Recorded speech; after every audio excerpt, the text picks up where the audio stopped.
Selamat pagi anak-anak. Bagaimana kabarnya hari ini? Ya, Bapak harap seperti biasa kalian selalu dalam keadaan bahagia dan sehat selalu. Itu penting anak-anak, dalam kondisi sehat.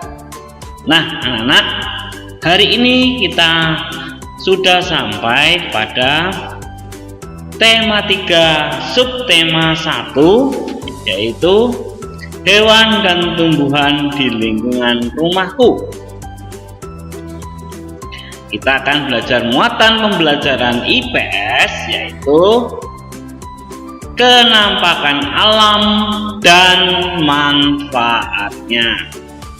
Anak-anak, sebelum kita mulai pembelajaran kita, kalian siapkan dulu buku tematik 4A, buku tulis, alat tulis, sehingga pembelajaran kita dapat berjalan dengan lancar. Dan anak-anak, mari kita mulai pembelajaran kita hari ini.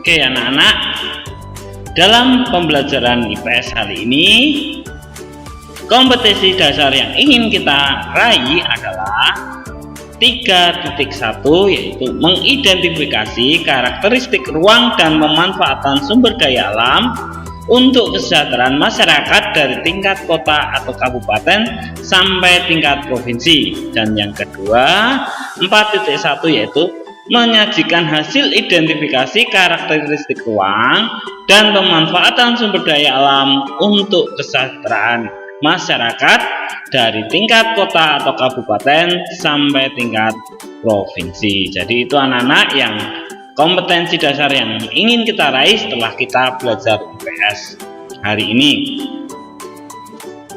Nah, kita langsung masuk ke materi. Kenampakan alam. Apa itu kenampakan alam? Nah, kenampakan atau biasa disebut dengan bentang alam adalah sesuatu yang ada di alam ini yang terjadi secara alami dan dapat dilihat secara langsung oleh mata. Jadi kenampakan itu yang ada di alam ini terjadi secara alamiah, bukan dibuat oleh manusia dan bisa dilihat langsung oleh mata kita. Kenampakan yang berada di permukaan bumi ini merupakan kenampakan alam permukaan yang meliputi wilayah daratan dan perairan. Jadi kenampakan bumi ada dua, wilayah daratan dan perairan.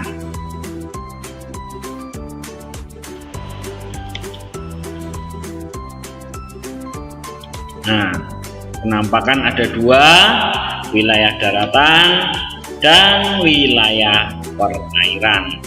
Oke, yang pertama kita akan mempelajari dulu wilayah daratan.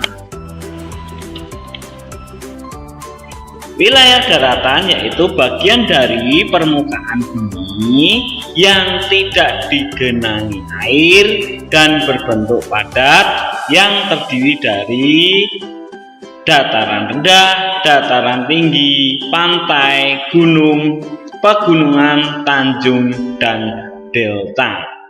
Di wilayah daratan, di bagian bumi, yaitu bagian bumi yang tidak digenangi air, bentuknya padat. Nah, terdiri dari ada 7, dataran rendah, dataran tinggi, pantai, gunung, pegunungan, tanjung, dan delta.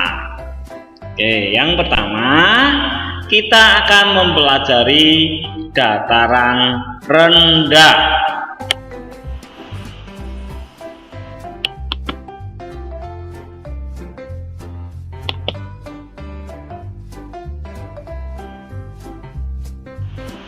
Ciri-ciri dataran rendah. Ciri-ciri dataran rendah yang pertama adalah Kalau kalian lihat pada peta, dataran rendah biasanya digambarkan dengan warna hijau. Dataran rendah banyak dimanfaatkan untuk pemukiman, industri, dan pertanian. Nah, jadi dataran rendah itu dimanfaatkan untuk pemukiman itu untuk perumahan, rumah kalian. Nah, kalau kalian bisa melihat banyak perumahan atau rumah-rumah itu didirikan di dataran rendah karena semakin mudah aksesnya, juga lebih mudah untuk membuatnya. Coba kalau kalian membuat rumahnya di gunung atau di pegunungan akan susah.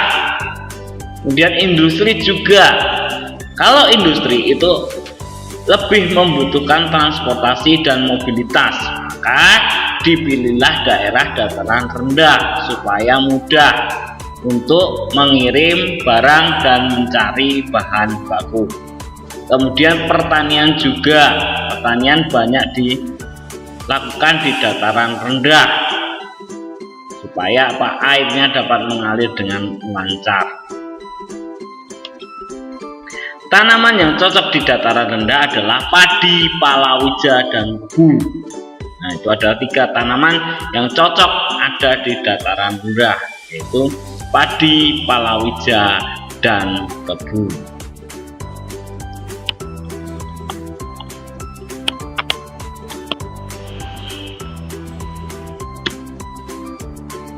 Nah, ini adalah contoh gambar dataran rendah, yaitu lahan pertanian.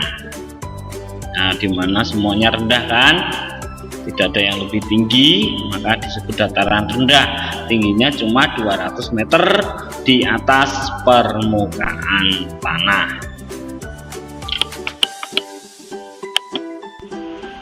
Oke, anak-anak, untuk selanjutnya kita akan belajar yaitu dataran tinggi. Nah, apa itu dataran tinggi? Nah, dataran tinggi adalah wilayah daratan luas yang terletak pada ketinggian di atas 200 meter dari permukaan air laut. Dataran tinggi disebut juga plateau atau plato. Pada peta, dataran tinggi biasanya digambarkan dengan warna coklat. Dataran tinggi Dieng adalah contoh beberapa dataran tinggi di Indonesia. Selain itu, ada dataran tinggi Alas di Aceh dan dataran tinggi Bone. Nah, dataran tinggi sangat cocok untuk kegiatan wisata dan perkebunan.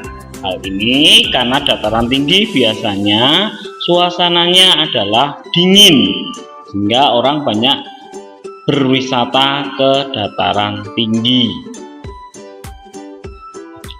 Contohnya adalah di Puncak Bogor.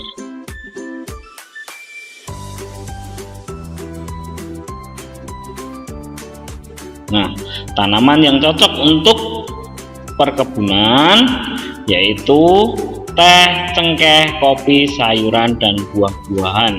Jika kalian pergi ke Puncak Bogor, kiri kanan kalian akan melihat banyak sekali tanaman-tanaman teh. Ya, karena teh hanya dapat hidup di dataran tinggi, di tempat yang udaranya sejuk. Oke.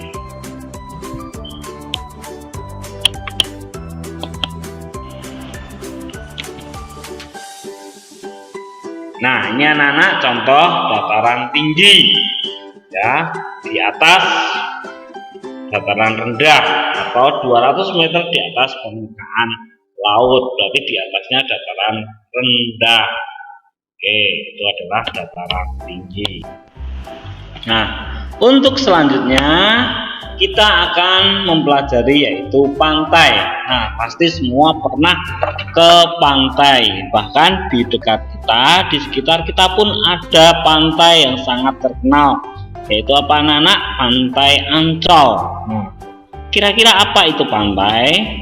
Nah, pantai adalah bagian dari daratan yang berbatasan langsung dengan laut. Manfaat pantai antara lain yaitu sebagai tempat wisata. Contohnya adalah Pantai Carita di Banten, Pantai Ancol di DKI Jakarta. Ya, di sekitar kita sendiri ada pantai, kita bisa menggunakannya untuk berwisata, tetapi menunggu pandemi segera berakhir. Kalau berakhir baru kalian boleh pergi ke Pantai Ancol supaya tidak tertular virus COVID-19. Nah, selain sebagai tempat wisata, pantai juga sebagai tempat pelelangan ikan. Jadi para nelayan sesudah berlayar di laut akan membawa hasil tangkapannya ke tempat pelelangan ikan untuk dijual agar bisa mendapatkan uang. Nah, kemudian pembuatan garam. Kalau kalian pergi ke daerah pantai utara Jawa, tepatnya di daerah Rembang sampai Lamongan, di sebelah utara atau di pinggir laut akan banyak kalian jumpai para petani garam. Mereka memanfaatkan air laut tersebut dengan bantuan sinar matahari untuk menjadi kristal-kristal garam. Selain di Pantura, garam juga banyak diproduksi di daerah Madura. Oke.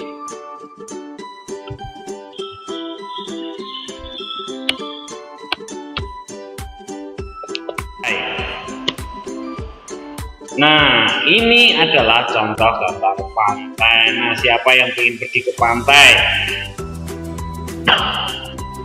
Semoga pandemi ini segera berakhir ya, sehingga kita bisa berwisata lagi ke pantai. Oke, yang selanjutnya kita akan pelajari yaitu gunung. Nah, pasti semua pernah melihat yang namanya gunung.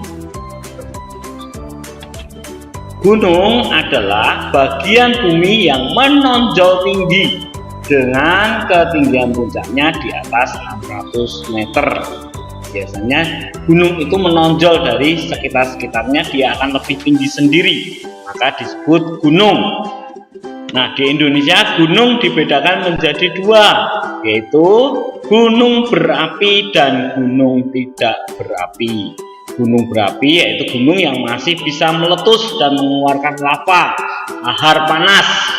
Contohnya adalah di sekitar kita, yaitu di perairan Selat Sunda antara Pulau Jawa dan Pulau Sumatera. Di tengah-tengahnya itu ada Gunung Anak Krakatau yang pada tahun 1883 pernah meletus, bahkan getarannya sampai terasa di Jepang. Indonesia selama 3 hari berturut-turut tertutup atau menjadi gelap karena langitnya tertutup oleh abu dari letusan dahsyat Gunung Krakatau tersebut. Selain Gunung Krakatau juga ada di perbatasan Jawa Tengah dan Yogyakarta, yaitu Gunung Merapi yang menjadi gunung paling aktif sendiri di dunia. Kenapa paling aktif? Karena hampir setiap tahun gunung tersebut meletus atau mengeluarkan lava. Oke, sedangkan gunung tidak berapi yaitu gunung yang sudah tidak dapat lagi meletus, atau gunung yang sudah tidak lagi mengeluarkan lava. Contohnya adalah Gunung Merbabu di sebelahnya Gunung Merapi, dan juga Gunung Lawu di perbatasan Jawa Tengah dan Jawa Timur. Ribuan atau jutaan tahun yang lalu gunung tersebut mungkin bisa meletus, tetapi sekarang gunung tersebut sudah tidak meletus dan kawahnya sudah tertutup bebatuan dan pasir-pasir sehingga tidak lagi bisa mengeluarkan lava.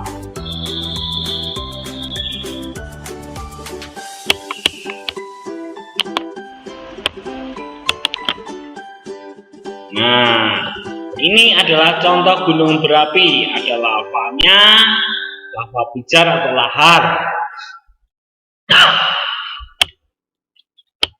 Nih, Nah, gunung berapi ini kalau sudah meletus jangan didekatin, kalian lebih baik mengungsi karena suhunya bisa mencapai ribuan derajat.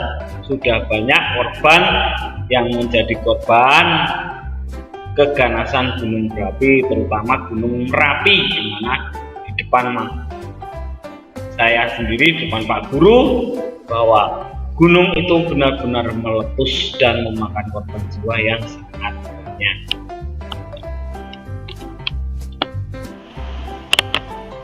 Nah, kalau yang ini adalah gunung tidak berapi atau gunung yang tidak bisa lagi meletus, ya. Biasanya gunung-gunung yang tidak berapi ini digunakan orang-orang untuk mendaki gunung.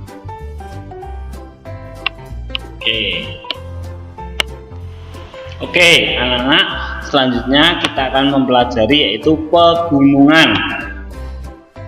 Apa itu pegunungan? Pegunungan adalah daerah berbukit-bukit yang memanjang.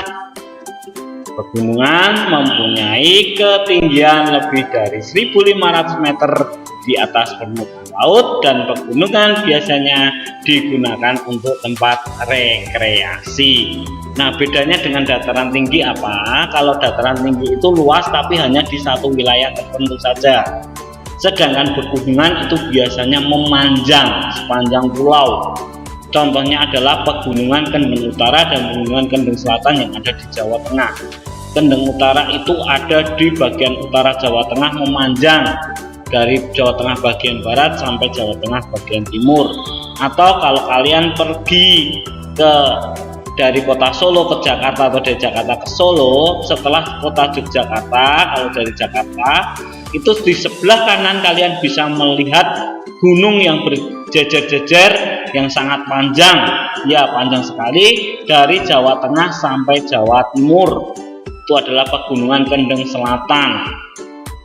Nah, itulah bedanya dengan dataran tinggi.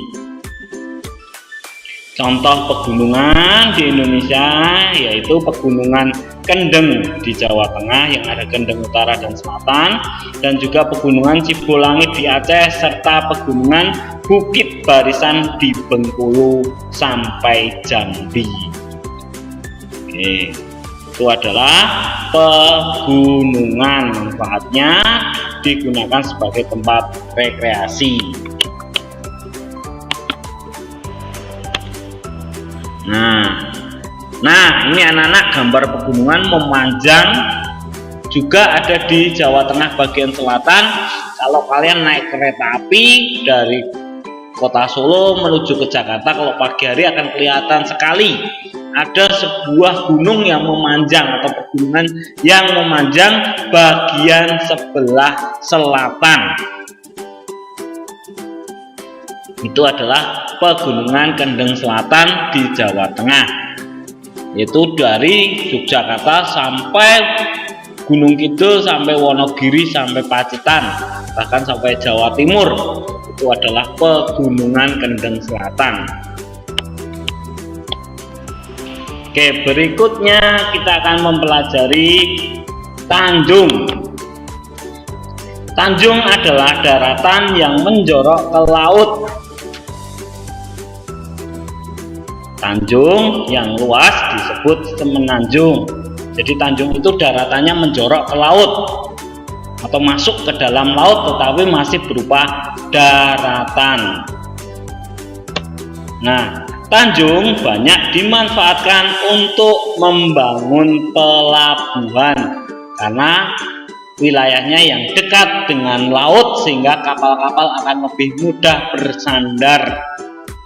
Contoh tanjung yaitu di Indonesia ada Tanjung Perak di Surabaya, Jawa Timur, dan Tanjung Priok di DKI Jakarta. Nah, di dekat kita ada Tanjung Priok.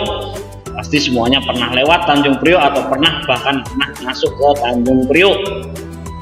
Coba kalau kalian ingin ke Tanjung Priok dari Cililitan, kalian naik busway sampai ke Tanjung Priok. Nah, sampai di ujung utara itu adalah Tanjung Priok, tempat kapal-kapal besar bersandar. Selain Tanjung Perak dan Tanjung Priok, masih ada Tanjung Emas di Semarang, ada lagi Tanjung Belawan di Medan. Itu adalah beberapa contoh tanjung selain Tanjung Priok dan Tanjung Perak.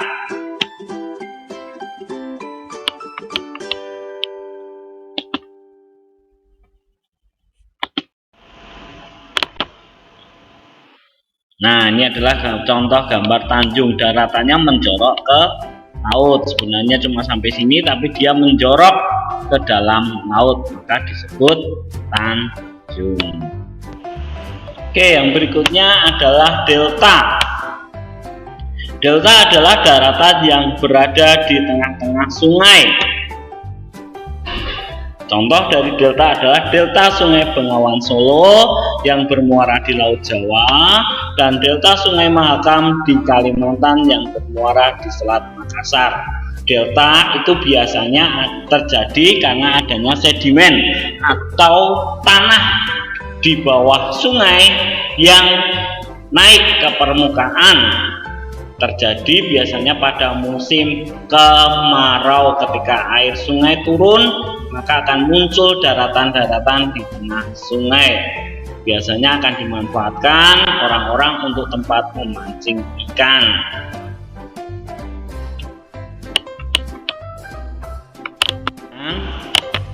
Nah, ini gambar delta di tengah-tengah sungai, deltanya. Oke.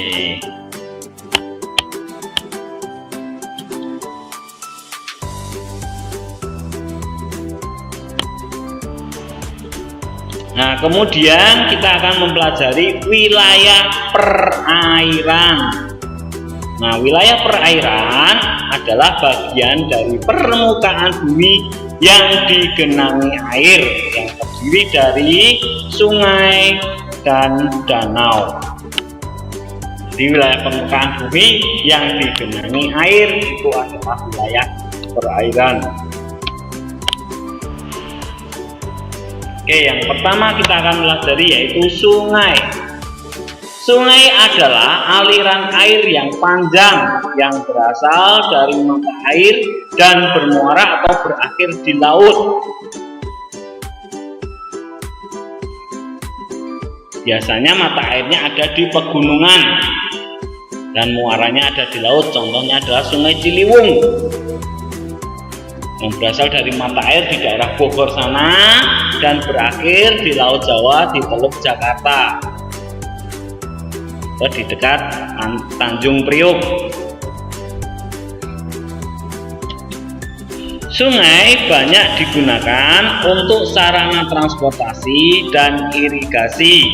Nah, kalau transportasi itu biasanya ada di daerah Kalimantan, di mana sungainya masih besar-besar, sehingga di sana sebagai sarana transportasi banyak kapal-kapal yang ada di sungai untuk mengangkut orang. Kalau di Jawa jarang sekali sungai sebagai alat transportasi atau sarana transportasi, lebih banyak untuk irigasi atau pengairan sawah.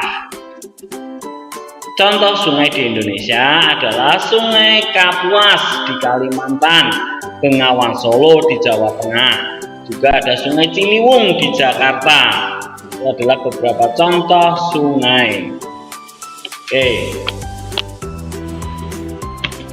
Nah, ini adalah contoh gambar sungai. Ini adalah sungai di Kalimantan yang sungainya lebar-lebar dan panjang.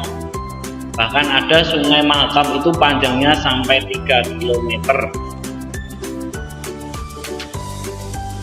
Nah, itu adalah contoh sungai. Mesti kalian di sekitar kalian pasti ada juga sungai.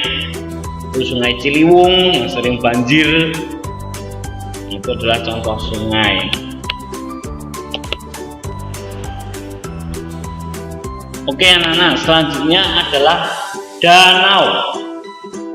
Danau adalah genangan air yang luas yang dikelilingi daratan. Kebanyakan danau adalah air tawar.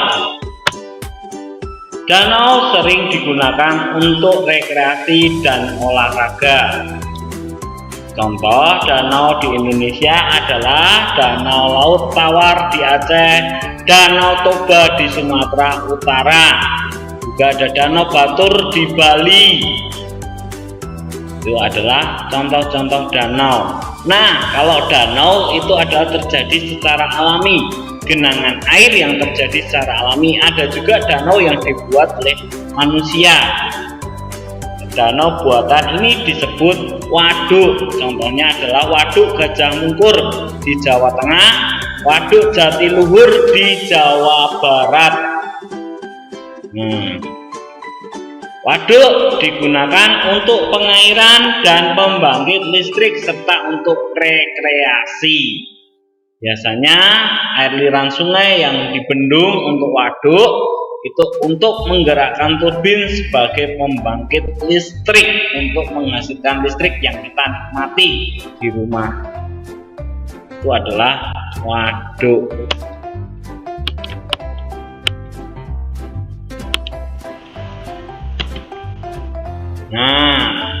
Nah, ini adalah contoh gambar danau. Danau terlihat sekali alami, tanpa ada buatan manusia.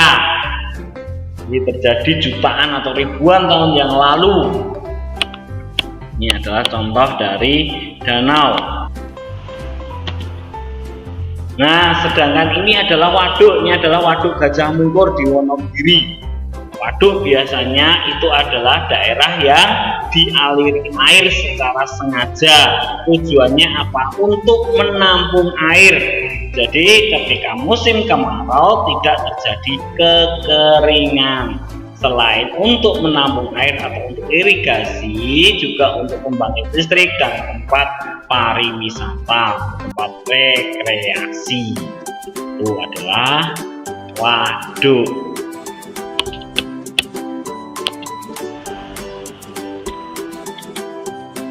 Nah, yang terakhir yaitu untuk tugas kalian untuk memperdalam materi, anak-anak mengerjakan dari buku tematik 4A